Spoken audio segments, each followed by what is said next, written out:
What's up, you guys? So it's Layla Lynn, and I'm back with a new video. And in this video, I want to share some disturbing audio of Q from day 26 accusing Dawn from Danity Kane of giving him a horse tranquilizer that knocked him out, and who knows what happened to him while he was knocked out. He said all this in a podcast with Aubrey O'Day and TJ Holmes and Amy Robach. And so we're going to get into his accusations in this video. But first, if you're watching, if you're not familiar with me, I'm Layla Lynn. I do celebrity news and nostalgia. And I guess today we got a bit of nostalgia.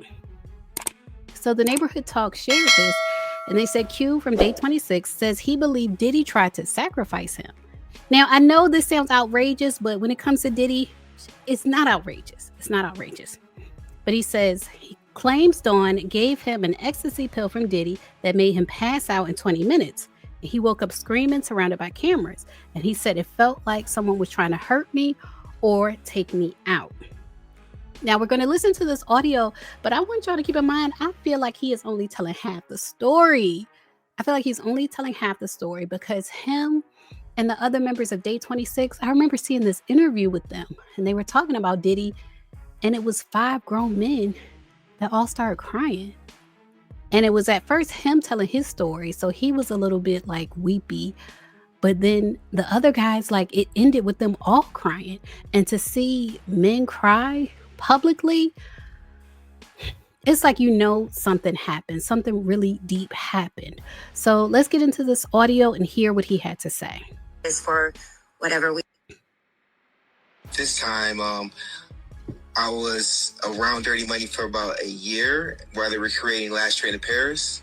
And I guess I was around because I was dating Dawn. So if y'all remember, Dirty Money, which he later renamed it to Diddy Dirty Money, was Dawn Richards or Richard, Kalina Harper, and Diddy. It was a trio. He's like, I think he was very, very high. He's like, we're going to go to the Hamptons.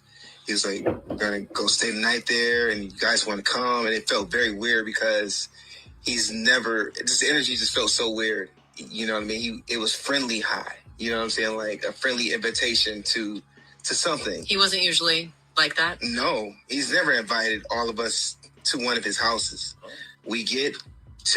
Before we get to the Hamptons, they're like speeding in these black SUVs on the expressway very, very fast. Like they were in a rush to get to the Hamptons. We get to the Hamptons and we walk through the house and we arrive in the backyard near the pool. And my ex at the time, which was Dawn, she gave me an ecstasy pill. And she said... Is that what she said it was? Yeah, she said it was ecstasy, and she said it was from Puff. That's Aubrey O'Day. The other female voice you hear speaking is Aubrey O'Day. To give to me. And it was red. And I took it because I thought I was going to get freaky with my girlfriend, you know? We tried ecstasy before, and I trusted her that that's what it was. So I took it immediately, and she had one too. He gave her 2 of them. I took mine. Within like 20 minutes, I knocked out and blacked out. I woke up in the twins' bedroom in the basement, and I woke up out of my sleep screaming very, very loud. Who are the twins? I don't know their names. Are you talking about Diddy's daughters? Twins. Yeah. So I know in the comments, a lot of people were questioning why would Diddy have bedrooms for his daughters in the basement? But you have to think, in a mansion as big as Diddy's, first of all, they probably have more than one room. And the basement there is not like your typical basement. Like, it's not bare walls, bare minimum, I'm sure. So when he says that his daughters had rooms in the basement, to me it's believable because it's a mansion. So it's believable. But I know a lot of people were questioning that part in the comments. Yeah, okay. Diddy's twins, his girls. Yeah, I woke up in their bed. 2 cameras filming me, and they were laughing as I woke up out of my sleep, screaming.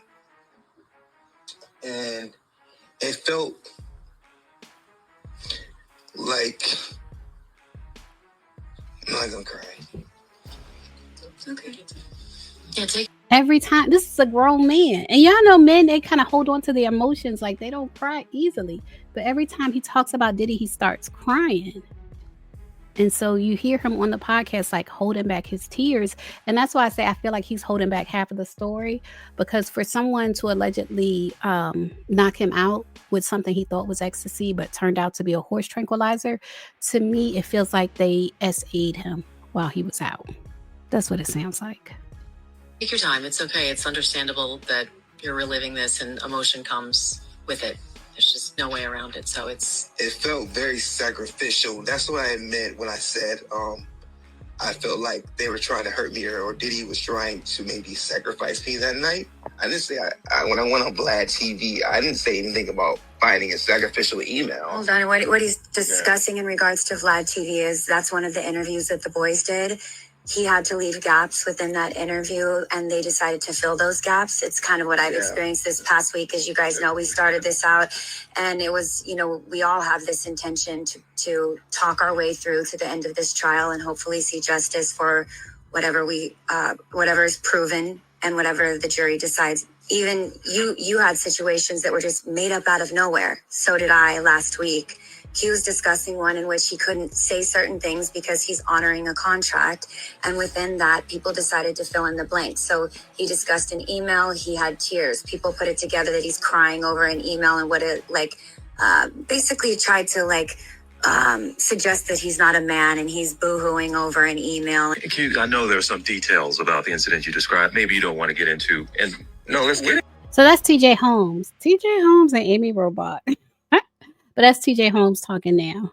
We can. Can I go with how, I know you can be open about how it made you feel, right? So you're saying after this particular incident, you left there feeling, you called it sacrificial, but you felt as if they were trying to hurt me in my sleep, because I woke up screaming. I woke up out of my sleep screaming. So what I mean by it felt like sacrificial, it felt like someone was trying to hurt me or take me out, because I possibly couldn't have woke up out of my sleep that night. Do you know what happened to you? I woke up screaming like a girl to the top of my lungs on a high pitch. Well, did you have clothes on? I think I was in my shorts, because I remember jumping into a swimming pool. You could tell they're all kind of thinking the same thing, like with the questions, like, did you have clothes on? Like, how exactly, in what manner did you wake up? You can tell they're all kind of thinking the same thing regarding SA. But do you believe that some of what happened to you was recorded on one or many of these iPhones? Oh, yeah. I saw phones and lights. It wasn't a video camera. It was a phone camera light. So there are people who do know what happened to you, and there's a reason you believe why they're not telling you? At this time... Yeah. It's a shame. I feel like, when we used to watch Making the Band with Day 26, to me, even his speech was different. Whatever happened to him seemed like it disturbed him down to his speech pattern. Like that last question she asked him, do you remember what happened to you? Or do you think other people remember what happened to you or have a recording of what happened to you? And he's just like, Like, it's like a totally different person after whatever trauma he endured. And allegedly it was Dawn acting on behalf of Diddy. That's what it sounds like, because he said Diddy gave Dawn the pill to give to him, and he thought it was ecstasy, which is something he had taken before, and so he willingly took it. Y'all leave a comment. Let me know what y'all think about the accusations. I have to say everything is allegedly, but what do y'all think about the accusations? Leave a comment, share your thoughts. It's just a mess.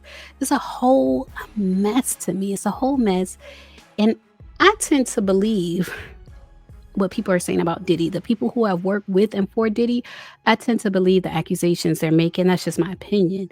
But y'all leave a comment and share yours. As always, thanks for watching. Now, if you made it this far to the end of the video, then I think you like my content. So make sure you subscribe and check out my channel. I have over 1,000 videos on my channel. Check out my playlists and my podcasts, and I assure you, you will like more of my content.